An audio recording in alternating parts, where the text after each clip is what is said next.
ने अपनी 60 साल को ताई को मौत के घाट उतार देता है और उसकी बॉडी को 10 टुकड़े में काट कर सूटकेस में पैक करके वो दिल्ली के जंगली इलाकों में ले जाकर फेंक देता है। आगे की घटना जानने के लिए, आगे की सच्चाई जानने के लिए आप हमारे साथ वीडियो में एंड तक बने रहे, ताकि बहुत ही विस्तार से और बहुत ही बारीकी से आप समझ पाए और आपको समझा पाए। तो नमस्कार, आप देख रहे हैं क्राइम संस्तक। अगर आप हमारे इस वीडियो को फेसबुक पे देख रहे हैं तो फॉलो कर लीजिएगा, और अगर यूट्यूब पे देख रहे हैं तो चैनल को सब्सक्राइब कर लीजिएगा। आज की जो सच्ची घटना है वो है राजस्थान की जयपुर की विद्यासागर की, जहाँ सेक्टर 2 की वहाँ पे एक परिवार रहता था। उस परिवार में लगभग 4 लोग रहा करते थे। एक राजेश शर्मा सरोज शर्मा नाम की ताई थी, जिसकी उम्र 64 साल की थी, और उसकी 2 बेटी थी जो कि बाहर पढ़ाई लिखाई करने के लिए शहर गांव से बाहर रहा करती थी। और उसका एक भतीजा था जिसका नाम अनूप शर्मा था, और उसकी उम्र 26 साल की थी। ये जो अनूप था, इसकी माता पिता की कोरोना काल में डेथ हो चुकी थी। ये अकेला घर में रहता था। तो इसका जो ताई थी सरोज शर्मा ने सोचा कि वहाँ अकेला रहता है, क्यों ना इसे मैं अपने पास बुला लूँ, अपने पास रख लूँ।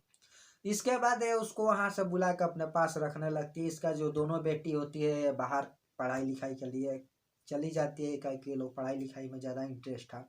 और जो ये अनूप शर्मा था वो अपनी ताई को देखभाल करता था। इसकी ताई की तबीयत जो हमेशा ठीक नहीं रहती थी, हमेशा खराब रहता था, और इनकी देखभाल किया करता था। अचानक एक दिन होता यूं है, जो कि 9 तारीख और 9 दिसंबर 2022 की बात है। अनूप कहीं जाने के लिए जिद करता है अपनी ताई से। ताई से बोलता है मुझे 1 महीने के लिए सत्संग या कहीं मुझे जाना है, और उसकी ताई नहीं जाने देती है। और वो उसी बात को जिद करता है, और उसका ताई उसका विरोध करती है, जाने नहीं देती है। और वो उसको समझाती है, बोलती है कि देखो बेटा, मेरे पास तो अभी तुम्हें लेकर यहाँ पे कोई दूसरा है नहीं। तुम चले जाओगे तो मेरा दवा का कौन ख्याल रखेगा, मुझे कौन देखभाल करेगा, क्योंकि उसकी ताई की उम्र करीब 64 साल हो चुकी थी।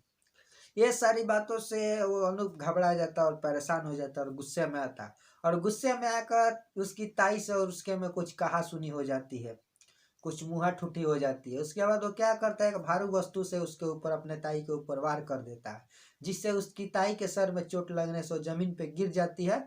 और गिरने के बाद उसका जो ब्लड होता है उसके शरीर से काफ़ी बह चुका था, और वहीं पे उसका दम टूट जाता है, वहीं पे डेथ कर जाती है।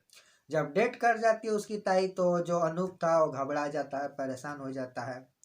दूसरे दिन क्या करता है, मार्केट जाता है, मार्केट से एक धारदार हथियार को लेके आता है, और उस अपने ताई को बॉडी को लगभग 10 टुकड़ों में काटता है, और सूटकेस में पैक करके वो दिल्ली के जंगली इलाकों में फेंक देता है। जब उसकी बेटी वापस आती है 2-4 दिन के बाद, तो उससे पूछा करती है अनूप से कि मेरी माँ कहाँ है, माँ कहाँ गई है।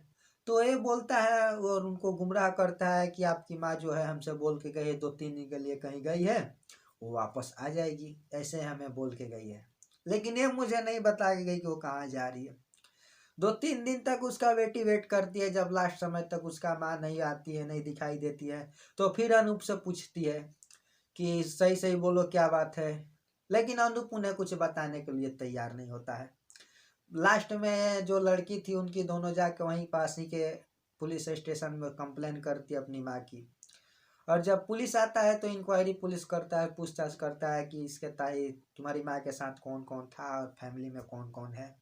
तो उसकी बेटी जो थी हर सारी बातों को बताती है कि साहब हम लोग 2 बहन थे, और हम लोग बाहर पढ़ाई लिखाई करते थे, मेरी माँ के साथ में यही रहता था अनुज, अनूप जिसका नाम है। फिर पुलिस जो होती है अनूप को उठाती है और उसे पूछताछ करती है। तो सीधा तरीका से बताने का कहा उसका इरादा था। जब पुलिस उसे तड़ोसन के साथ और उसे सख्ती के साथ पूछताछ करती है, तो सारी वारदातों को, सारी कहानियों को बयां करता है अपनी जुबान से, अपनी मुंह से। तो पुलिस उसे देखती है, सुनती है तो चौंक जाती है, और उसका बेटी भी सुनती है, लोग तो वो भी परेशान हो जाती है। उसके बाद पुलिस जो होती है उसको, उस लड़के को लेकर वहाँ जाती है जहाँ पे उस बॉडी को फेंका था, वो सूटकेस में करके। और वहाँ से पुलिस जो उसकी बॉडी को, उसकी माँ को बॉडी को अरेस्ट करके वो भेज देती है, और जो लड़का है उसको जेल भेज देती है। आगे कार्रवाई की वहाँ शुरू हो जाती है। तो दोस्तों, इस कहानी का मकसद था कि जो ताई ने अपने भतीजे को रखा था तो ये सोच के रखा था कि चलो अकेला है तो उसे अपने साथ रख लेती हूँ, उसका भी मन लगेगा और हम लोग का भी मन। लेकिन आज की जो कहानी थी यहीं तक थी, आज की जो स्टोरी थी यहीं तक थी। दोस्तों, हमारा वीडियो बनाने का मकसद किसी को हैरान और परेशान करने का इरादा नहीं था, ना ही किसी को भावनाओं को ठेस पहुंचाना था। हमारा वीडियो बनाने का मकसद था कि ऐसे ऐसे लड़कों से, ऐसे ऐसे भतीजे से, ऐसे ऐसे इंसानों से आप लोग सतर्क रहे, सावधान रहे। तो बस दोस्तों, चलते हैं, मिलते हैं फिर नए एपिसोड के साथ में। तब के लिए जय हिंद, जय भारत।